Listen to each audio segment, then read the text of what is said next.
Labadiena! Šiandienos tema – savanorystė. Puikia tema ir labai džiaugiuosi, kad šitas reiškinys Lietuvoje darosi vis populiaresnis. Aš pati savanoriavau prieš 17 metų, berods keletą metų tą dariau ir labai džiaugiuosi savo patyrimu.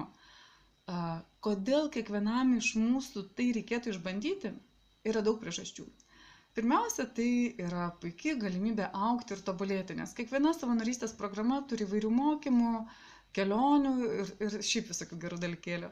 Taip pat yra puikia proga išmokti kažko naujo ir į savo gyvenimo aprašymą įsirašyti dar vieną eilutę. Ten mes galime praplėsti ir savo draugų ratą, susitikti daug naujų žmonių, bet pagrindinė priežastis, man atrodo, yra dar vienas kelias į laimę. Laimės principas paprastas – duoti ir gauti. O ten mes daug duodame, o gauname dar daugiau.